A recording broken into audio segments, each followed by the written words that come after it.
Assalamualaikum warahmatullahi wabarakatuh. Selamat pagi anak-anakku semuanya. Bagaimana kalian hari ini?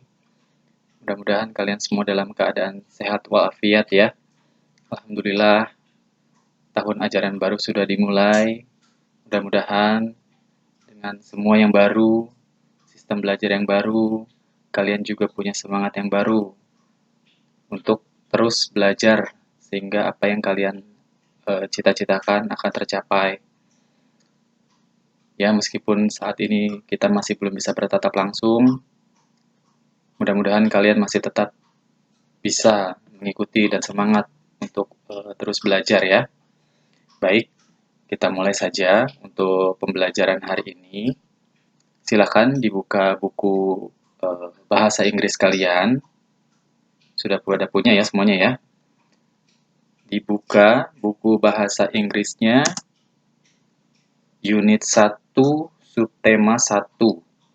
Kalau di buku itu di halaman 3 ya. Judulnya Their Characteristic. Untuk tema ini Bapak bacakan dulu ya. Untuk yang di part A, part A, page 3. Di situ ada gambar 3 makhluk hidup. Ada manusia, tumbuhan, dan hewan. Dan ada penjelasannya di bawah, Bapak bacakan dulu, nanti Bapak coba terjemahkan. One of the characteristics of living things is breathing. Jadi, salah satu karakter dari makhluk hidup itu adalah breathing atau bernafas. Sama seperti kalian ya, pasti bernafas. Breathing is one of the act or process of taking air into your lungs. Jadi, bernafas adalah tindakan atau proses dari keluar masuknya udara dari dari paru-paru ya, then releasing it, dan melepaskannya. It means the air going in and out. Itu artinya udara itu keluar masuk dari paru-paru ya. Jadi melalui hidung seperti itu ya. Nah, coba dibuka halaman berikutnya. Halaman 4 ya. Di situ ada tabel. Ada 2 kolom, life process dan explanation. Life process di sini artinya adalah proses hidup. Ya, dan di explanation itu artinya penjelasan. Bapak bacakan dulu untuk keterangannya. Yang pertama itu adalah movement. Movement di sini artinya adalah pergerakan. Penjelasannya adalah all living things move in some way. Jadi semua benda yang hidup itu bergerak dengan caranya masing-masing. This may be obvious, such as animals that are able to walk, or less obvious, such as plants that have paths that move to track the movement of the sun.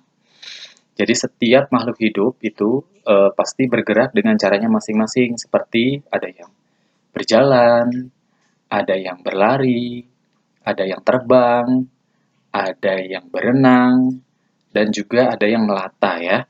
Itu adalah penjelasan dari movement atau pergerakan yang merupakan salah satu dari life process atau proses hidup. Kita lanjutkan ya. Untuk yang berikutnya adalah breathing atau bernafas. Breathing is a natural thing. Coba kalian lihat di explanation-nya ya. It is the process of moving air into and out of the lungs. Jadi seperti penjelasan Bapak yang tadi di awal, bernafas itu adalah hal yang sangat natural atau sangat alami. It is the process of moving air into and out of the lungs. Jadi prosesnya adalah udara itu keluar masuk melalui rongga paru-paru. Seperti yang kalian lakukan setiap hari ya, tanpa kita sadari. Baik, kita lanjutkan ya. Yang berikutnya untuk live proses berikutnya adalah sensitivity atau sensitivitas ya, atau sensitif kalau kita biasa bilang. Penjelasannya adalah the ability to detect changes in the surrounding environment. Jadi adalah kemampuan untuk mendeteksi perubahan yang ada di lingkungan sekitar. Itu adalah salah satu dari bagian proses hidup atau life process suatu makhluk hidup. Yang selanjutnya adalah growth.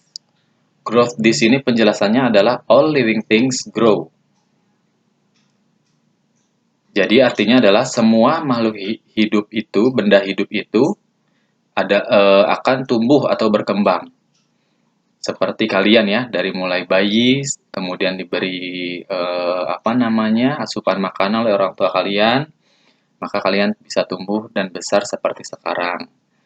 Hewan juga seperti itu, dari mulai dilahirkan, kemudian diberi makan sama induknya, hingga akhirnya bisa tumbuh besar. Dan tumbuhan juga seperti itu, mulai dari bibit, kemudian diberi pupuk, kemudian disiram setiap hari, akhirnya bisa tumbuh dengan baik ya, dengan sempurna. Itu adalah life process untuk yang growth ya. Selanjutnya adalah reproduction yang kelima. Penjelasannya adalah the ability to reproduce and pass genetic information onto their offspring. Apa maksudnya? Maksudnya adalah kemampuan untuk memproduksi ulang ya, untuk menghasilkan genetik yang baru atau keturunan yang baru seperti itu. Jadi, setiap makhluk hidup itu berbeda-beda cara reproduksinya. Ada yang melahirkan, ya, seperti itu. Kemudian yang selanjutnya adalah excretion. Excretion di sini artinya adalah pengeluaran. Penjelasannya adalah getting rid of waste.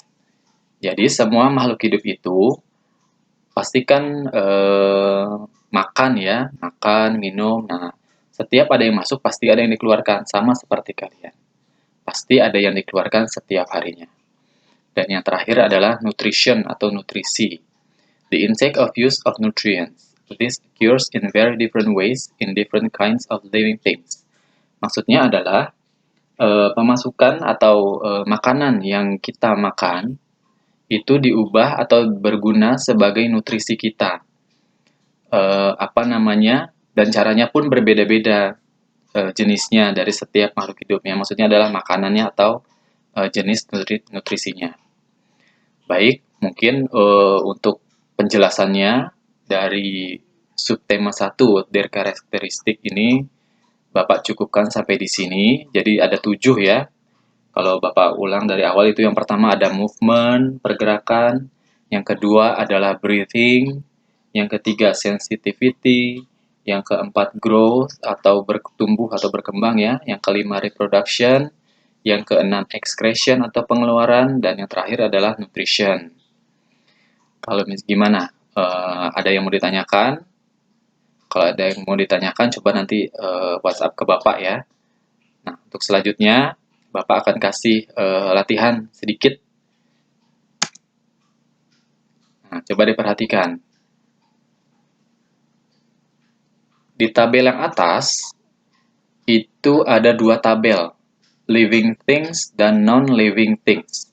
Living things itu artinya adalah benda hidup atau makhluk hidup.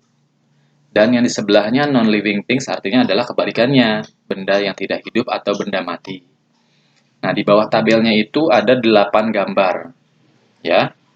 Nah, Bapak minta coba kalian masukkan satu-satu. Kira-kira yang masuk ke dalam kotak living things atau benda hidup itu apa saja? Dan sama seperti di sebelahnya. Coba kalian tuliskan benda yang termasuk benda mati atau benda tidak hidup ya. Di situ ada 8. Coba kalian kerjakan dulu. Nanti kalau misalkan sudah, langsung dikirim jawabannya. Tulis jawabannya saja ya. Kalau misalkan tidak mau atau tidak mau membuat kotaknya nggak apa-apa, yang penting ditulis living things itu apa saja 1 sampai 4, non living things itu apa saja 1 sampai 4. Gimana? Sudah cukup jelas ya penjelasan dari Bapak? Atau kalau misalkan ada yang mau ditanyakan, bisa langsung WhatsApp ke Bapak. Bapak tunggu dari sekarang sampai waktunya 50 menit ya. Atau sampai jam 12 nanti Bapak tunggu untuk pengumpulan tugasnya. Baik, mungkin dari Bapak untuk materi hari ini Bapak cukupkan sampai di sini. Terima kasih atas perhatiannya. Wassalamualaikum warahmatullahi wabarakatuh.